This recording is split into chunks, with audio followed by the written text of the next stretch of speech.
Hello friends, welcome back to your own channel beginners point. और मैं हूँ श्रुति आपके साथ और हम देख रहे हैं क्लास 9th डेमोक्रेटिक पॉलिटिक्स का चैप्टर 3 का हमारा further part. What makes election in India democratic? कौन सी चीज ऐसी है जिसके कारण जो इलेक्शन है हमारे इंडिया में वो डेमोक्रेटिक कहलाए जाते हैं। We get to read a lot about unfair practices in election. हम लोग जानते हैं बहुत ही अच्छी तरह से, हमने सुना भी है बहुत बार कि किस तरह से अनफेयर या बहुत ही गलत चीजें होती है इलेक्शंस के समय।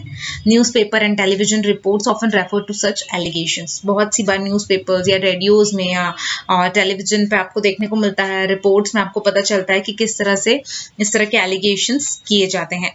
Most of this reports are about the following. और इस तरह की रिपोर्ट्स जो है ये दी गई है हमें कि इस तरह से होता है। Inclusion of false names and exclusion of genuine names in the voter list. Voter list में क्या होता है कि जो गलत नाम है उन्हें ऐड किया जाता है, इंक्लूड कर दिया जाता है, और जो जेन्युइन नाम है, जो सही नाम है, जिनका नाम होना चाहिए था, उन्हें एक्सक्लूड कर दिया जाता है वोटर लिस्ट से। Misuse of government facilities and official by the ruling party. जो पार्टी रूल कर रही है वो मिसयूज करती है। जैसे कि पहले 5 साल पहले जो वोटिंग हुआ था, इलेक्शन हुआ था, उसमें जो पार्टी जीती, अभी तो वही काम कर रही है। अब अगला इलेक्शन जब होगा उसका रिजल्ट आने तक वही पार्टी रूल कर रही है जो पिछले 5 साल पहले आपने जैसे चुना था। तो वो क्या करती है, अपने आप को, अपने पार्टी का प्रचार प्रसार करने के लिए बहुत बार गवर्नमेंट की फैसिलिटीज को और ऑफिशियल्स को यूज करती है, जो कि मिसयूज का काम है। तो ये मिसयूज करती है ruling party. Excessive use of money by rich candidates and big parties. बड़ी बड़ी पार्टीज और रिच कैंडिडेट पैसे का यूज करते हैं, लोगों को पैसा खिलाते हैं ताकि वो इलेक्शंस जीत सकें। And intimidation of voters and rigging on the polling day. Voters की इंटिमिडेशन करते हैं और रिगिंग करते हैं पोलिंग डे पर। Many of these reports are correct, we feel unhappy. बहुत सारी चीज़ें जो है ये रिपोर्ट जो हमने पढ़ी इस तरह की, ये बहुत सारी सही होती हैं और हम बहुत ही अनहैप्पी फील करते हैं व्हेन वी रीड और सी सच रिपोर्ट्स। जब हम ऐसी रिपोर्ट्स देखते हैं तो हमें बहुत ही गलत फील होता है, बहुत ही अनहैप्पी फील करते हैं हम। But fortunately they are not on such a scale so as to defeat the very purpose of election.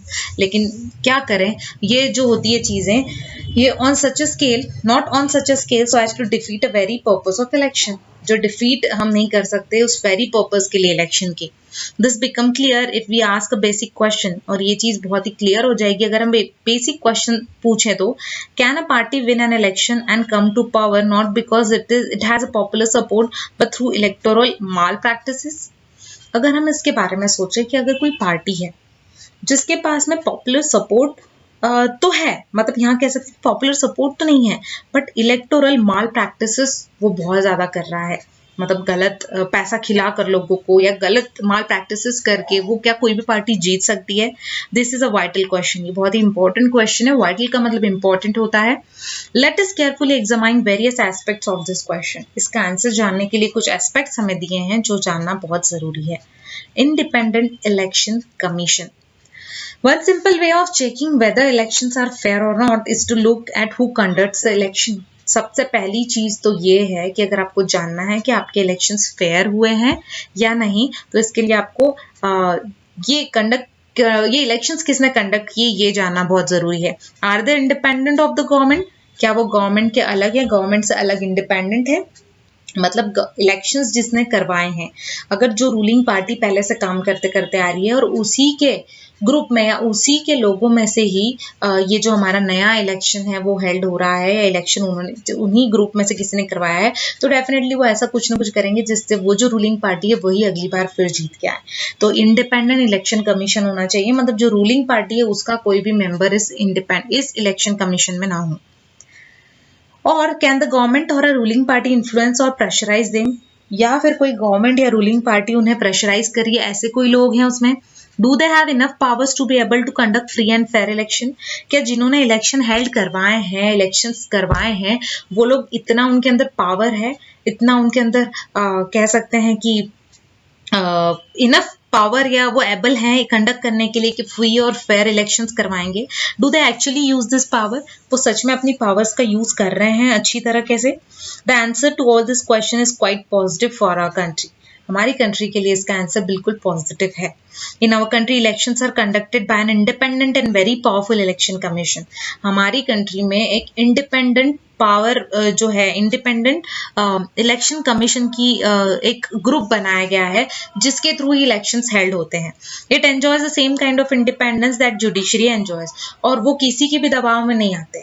वो इलेक्शंस बिल्कुल फेयर करना चाहते हैं, बिल्कुल ओपन होते हैं सभी के लिए, फ्री एंड फेयर इलेक्शंस वो करवाते हैं, और वो बिल्कुल वैसे ही एंजॉय करते हैं अपने इंडिपेंडेंस को जैसे जुडिशरी एंजॉय करते हैं। द चीफ इलेक्शन कमिश्नर्स, जो चीफ इलेक्शन कमिश्नर CEC होते हैं, is appointed by the president of India. President of India उन्हें अपॉइंट करती है, बट वंस अपॉइंटेड, लेकिन एक बार अपॉइंट होने के बाद the chief election commissioner is not answerable to the president or the government. और उसके बाद में एक बार अगर वो अपॉइंट हो जाए तो चीफ इलेक्शन कमिश्नर जो है उन्हें आंसर मतलब नहीं देना होता किसी भी प्रेसिडेंट को या गवर्नमेंट को, even if the ruling party और government does not like what the commissioner does. और अगर रूलिंग पार्टी या गवर्नमेंट को लग रहा है कि जो कमिश्नर बनाए गए हैं, CEC बनाए गए हैं, ये प्रॉपर नहीं है, तो भी वो उसे जवाब उन्हें नहीं दे सकते। It is virtually impossible for it to remove the CEC, और किसी के भी बस में नहीं होता कि वो CEC को रिमूव कर सके, मतलब CEC का इतना बड़ा पावर होता है। Very few election commission in the world have such wide ranging power as an election commission of India, और बहुत ही कम या बहुत ही कम या रेयर ऐसे इलेक्शन कमीशंस है पूरे वर्ल्ड में जहां पर इलेक्शन कमीशंस जो हैं या बहुत ही वाइड रेंजिंग की पावर इलेक्शन कमीशन के पास होती है जैसे हमारे इंडिया में है। EC take decision on every aspect of conduct. EC किसी भी एस्पेक्ट ऑफ कंडक्ट पर डिसीजन ले सकता है, and control of election from the announcement of election to the declaration of result, और वो पूरी की पूरी चीजों को कंट्रोल कर सकता है इलेक्शंस को, जब से इलेक्शन होने की बात निकली, अनाउंसमेंट हुई है, तब से इलेक्शन के रिजल्ट आने तक कोई भी किसी भी चीज का डिसीजन वो ले सकते हैं। It implements the code of conduct and punishes any candidate और पार्टी दैट वायलेट्स इट, और उन्हें पूरा हक होता है कि वो इम्प्लीमेंट करे कोड ऑफ कंडक्ट को, और वो पनिश कर सकते हैं किसी भी कैंडिडेट को और किसी भी पार्टी को अगर किसी भी पार्टी ने अपनी जो मर्यादा है उसे लांघी तो। ड्यूरिंग द इलेक्शन पीरियड के समय में the EC can order the government to follow some guidelines.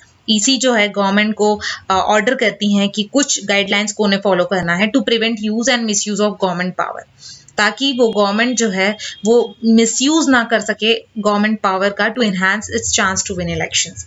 अपने कैंडिडेट को जिताने के लिए वो गवर्नमेंट जो अभी काम कर रही है, रूलिंग पार्टी जो काम कर रही है, वो किसी भी गवर्नमेंट चीज का मिसयूज ना करे। इस चीज के लिए पहले ही अलर्ट कर देता है EC गवर्नमेंट को। और to transfer some government official, या वो किसी भी तरह का गवर्नमेंट ऑफिशियल ट्रांसफर ना करें।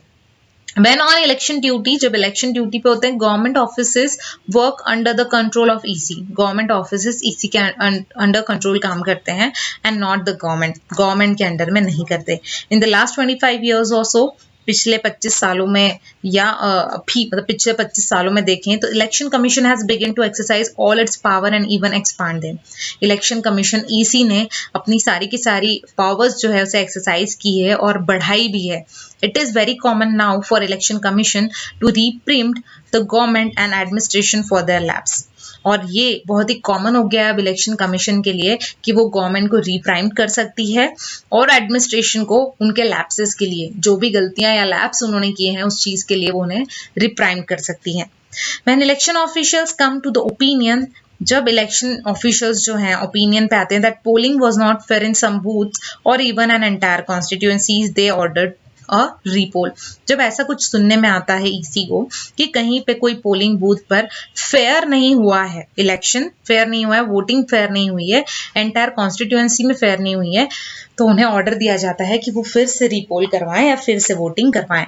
The ruling parties often do not like what the EC does। Ruling parties को बहुत सी बार ये कह सकते हैं ऑफनली, ज्यादातर पसंद ही नहीं आता कि जो EC ने कहा है, but they have to obey, लेकिन उन्हें फॉलो करना पड़ता है। This would not have happen if the EC was not independent and powerful, और ये चीज तब नहीं हो सकती अगर आपका EC जो है वो इंडिपेंडेंट या पावरफुल नहीं है। किसी पार्टी के अंडर का कोई पर्सन है जो अगर EC है तो डेफिनेटली ये पावरफुली या इंडिपेंडेंटली ये चीज नहीं हो सकती जो एक इंडिपेंडेंट EC कर सकता है।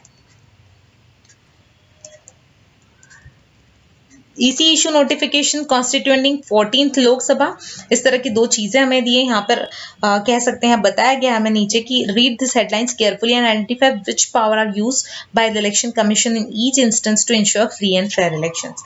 आपको ये हेडलाइंस दी हुई है हमें और इसके बाद आइडेंटिफाई करना है कि कौन सी पावर जो है वो यूज की जाती है इलेक्शन कमीशन के थ्रू हर इंस्टेंस में ताकि फ्री और फेयर इलेक्शंस हो सकें।